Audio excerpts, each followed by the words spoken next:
Yeah, hello, beautiful people, wonderful people all over the world, my viewers and subscribers. I come to you again with another moment of truth. Yes, I'm sure that many of you are beginning to understand when I say that every Nigerian politician belongs to one political party, the political party of personal interest. Yes, every Nigerian politician belongs to this party.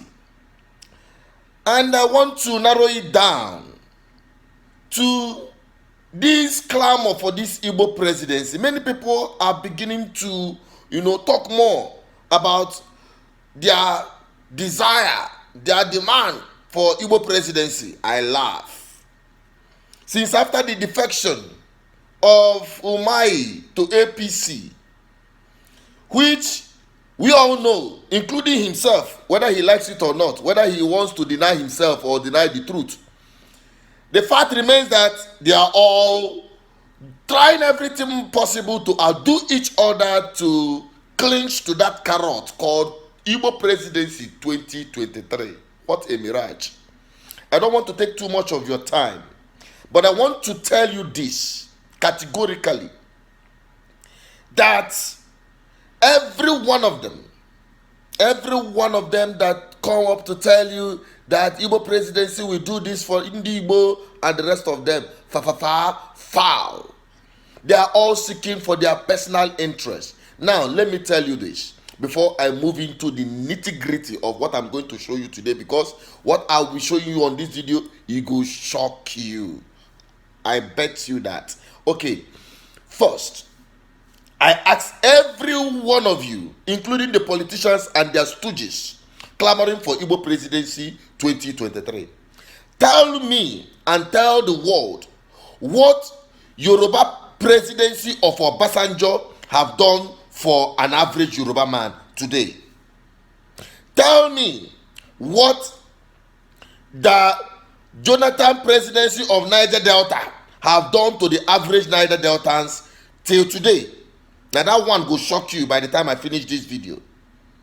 Now tell me what the Hausa Fulani Northern presidency have done for an average Northerner in Nigeria today. By the time you answer this question correctly, then you come for my support. And those of us who believe that all Nigerian politicians belong to one political party, the party of personal interest. You might have heard them say, because the video would publish about Wike responding to Mai's defection, that PDP, under PDP, Igbos we are giving SSG Ebony State, Igbos we are giving Senate President, Igbos we are giving this and giving that. That is arrant nonsense, complete rubbish, because it only benefited the people that occupy that office, their families and their political associates.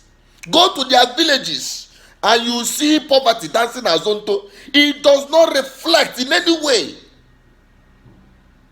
It does not reflect in any way that their position have affected their people directly. That is the truth. The same is applicable to every Nigerian, because they use this ethnicity, they play this politics of ethnicity to mess around with your destinies. And some of you will jump into that scam. We are better than it. All right, let me hit the ground running. Recently, the Niger Delta people, we were supposed to have a meeting. You remember? They were saying, hey, they are beginning to protest. The governors of the Niger Delta region, they call them South.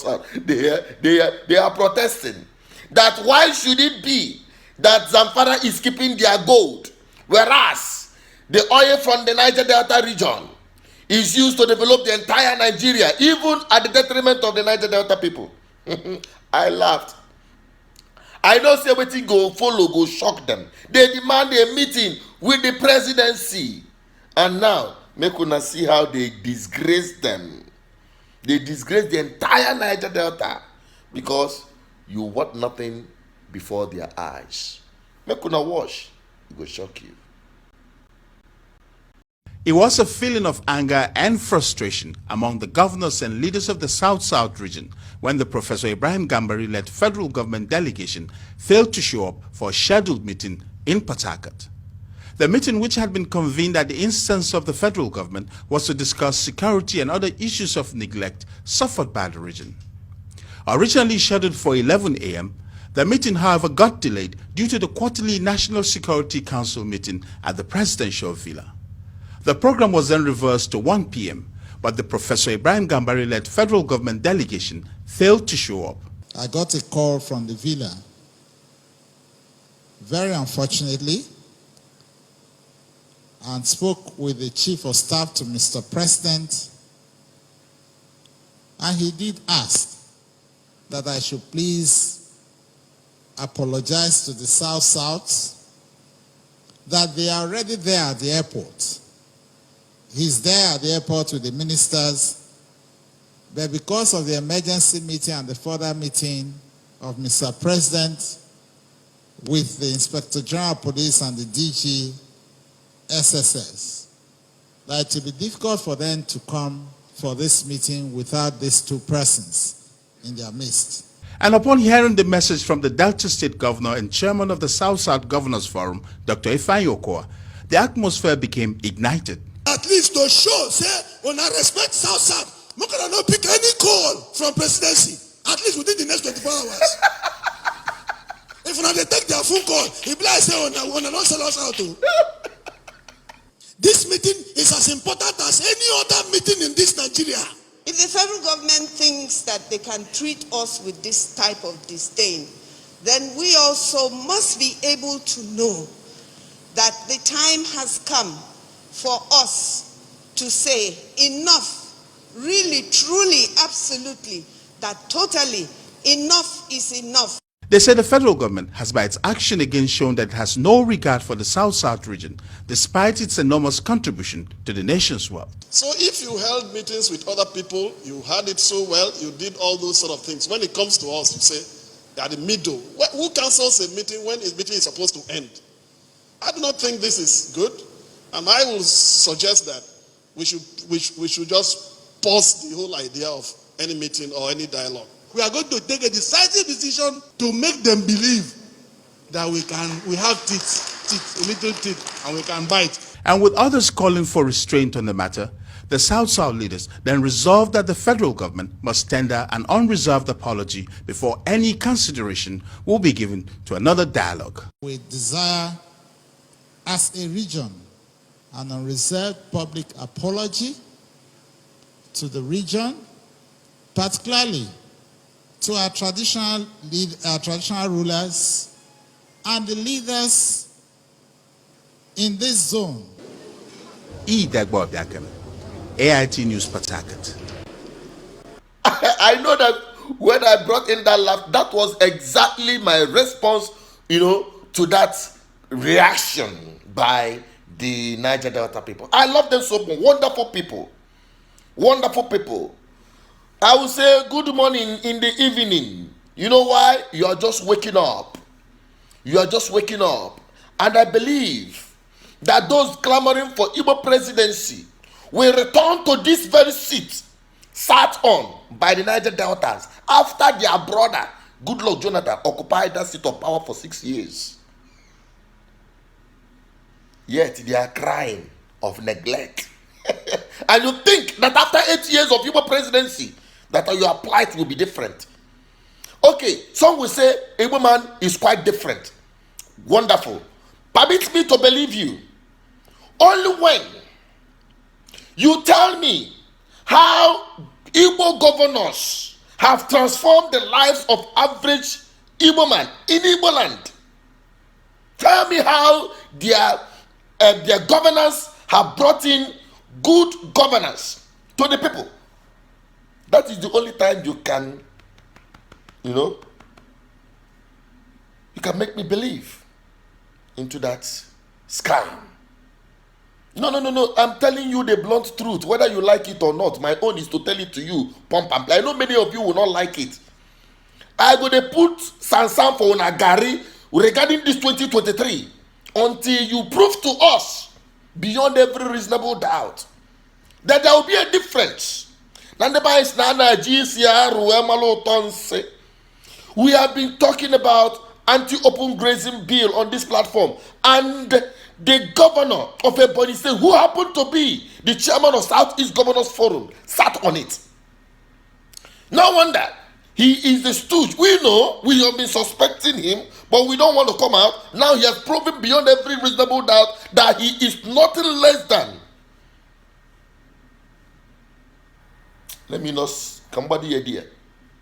But let me tell you, whether you guys like it or not, we know your games. We know it. Go ahead, you are free to aspire for anything you desire.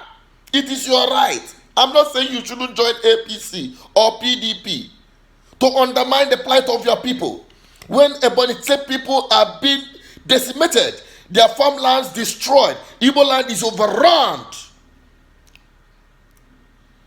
you don't deem it fit. Come on to sign anti-open grazing bill. You couldn't, because you want to appease. You want to serve your masters from the north, because they're dangling Igbo presidency 2023. What a shame. What a shame. But let me tell you, you all will be disappointed. I promise you that. Because in Igbo, we are better than you think.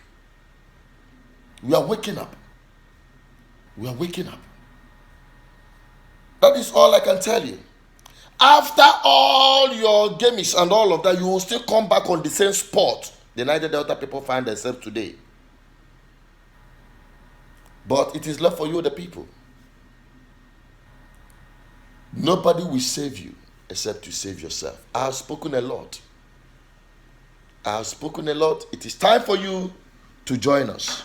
This time we are on a campaign. We are on a campaign to liberate our people mentally, and we're taking this message to the grassroots because many of our people do not have access to internet service. We are printing this thing, this leaflet, in millions. We need your funding, we need your partnership to print it, because we're not going to be selling it. Newspaper, we want to print this, the restoration time.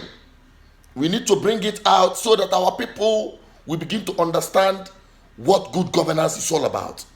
And we'll be having face of good governance per production. Here we have Emayo Pala. We all know what he did. No Igbo politician fits into his shoe. These current politicians, they are the worst you can ever think of.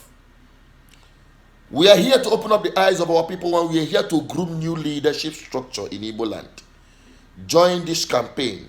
Let this message go round. Partner with us. Fund it. Call the numbers on the screen and be part of what we're doing. I'm signing out. Subscribe, like, share. Stay safe.